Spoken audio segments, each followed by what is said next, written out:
Fleta e arrestit i është prerë, por prej kohësh një njeri ecën i burgosur, jo pas hekurash, por brenda një hije që ka ndërtuar me duart e veta, para se prokuroria e posaçme ta shpallte në kërkim për 7.5 ton kokainë. Jetmir Pepa kishte kryer tashmë një formë tjetër arrestimi, arrestimin e figurës së tij në syrin e publikut. Një lojë e çuditshme që ngjan me atë të kalorësit të trishtuar të Manchës. Don Kishoti nuk luftonte me gjikant të vërtet, por me mullin të erës. Edhe Pepa zgjodhi armiq të rrem, lavdin e çastit, zilin e vogël, shfaqjen e dhunshme në klubinate. Por ndërsa kalorësi i Manchës e bënte këtë nga një çmenduri e pafajshme, këtu bëhet fjalë për një tjetër Don Kishot, njeriu që përpiqet të mbush zbrastirën e tij me skandale. Psikologjia e një njeriu për t'u ekspozuar, çfarë shtyn dikë të bëhet molla e sherrit në një përleshje grash me gota në restorant. Pse dikush qëllon me armë në ajër në mes të një koncerti, në prani të qindra syve. Përgjigjja nuk qëndron tek guximi, por tek frika e padukshmërisë. Një individ i tillë ka nevojë të dëgjohet, të shikohet, të diskutohet, edhe nëse biseda është për të ndotur.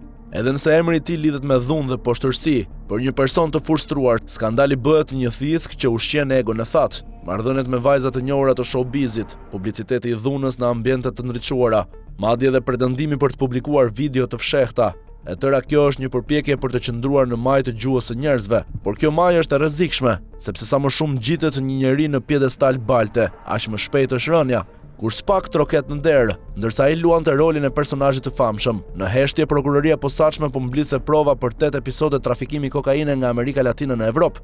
Në prill 2020, një ngarkesë prej 1018 kg nga Peruja, në qershor 2020 plot 2020 kg nga Ekuadori. Në po atë muaj 516 kg të tjerë, pastaj 500 kg nga Kolumbia. Në gusht 2020 ngarkesa më e madhe, 1600 kg, 2 javë më vonë 1238 kg të tjerë nga Ekuadori dhe në tetor 531 kg për të mbyllur vitin. Gjithsej 7.5 ton narkotik që grupi i tij dyshohet se futi ose tentoi të fuste nëpër porte holandeze. Dje gjykata kundër korrupsionit dhe krimit të organizuar lëshoi 11 urdhër arreste. Vetëm 3 persona ranë në pranga: vëllai Mir Pepës, Lulzim Pepaj, 52 vjeç, bashkë me Florian Markun, 34 vjeç dhe Anton Kolajn, 33 vjeç. 8 të tjerë janë në kërkim, mes tyre dhe Jetmir Pepa. Por ajo që e goditi më shumë se burgu ishte sekuestrimi i 232 pasurive me vlerë totale 12 milion euro. Në listë hyn 100% e aksioneve të Pepa Group, firmës së tij të ndërtimit që kishte fituar tendera me pushtetin vendor. Hyn 33.3% e aksioneve të një hidrocentrali në Fierz, Hec Arsti. Hyn 50% e aksioneve të BIV SHPK dhe po aqe Shëngjin 2013. Nën sekuestro kanë rënë Oxford Hotel në Tiranë, Mason Nuve Athletics dhe klubi i njohur Soluna në ishull Shëngjin.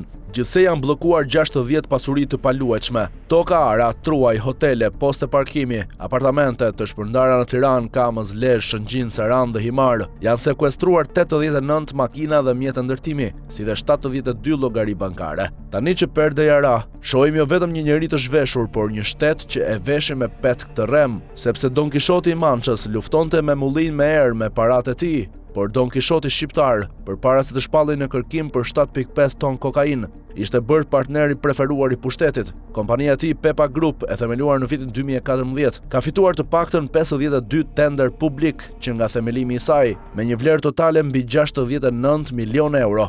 Por shifra më e ndotur është kjo: vetëm gjatë 10 viteve të fundit, kjo kompani ka marrë mbi 33 milion euro nga buxheti i shtetit. 33 milion euro para publike që ju dhan një njeriu që ndërtonte perandorinë e tij mbi gurët e shtrembër të drogës.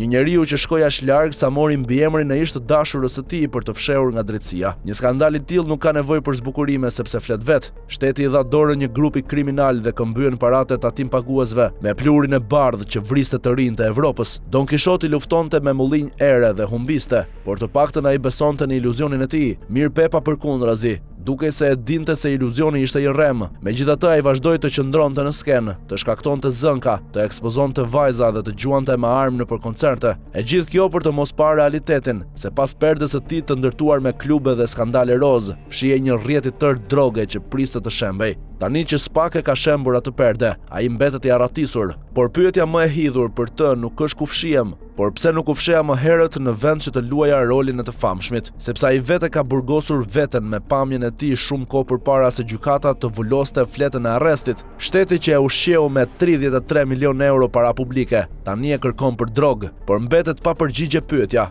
kush e veshi këtë Don Kishot me petkun e biznesmenit të pastër, ndërsa ai ndërtonte perandorinë e tij mbi dy botë, njërën në skenën e dritave, tjetrën në hijen e kontenierëve të Amerikës Latine.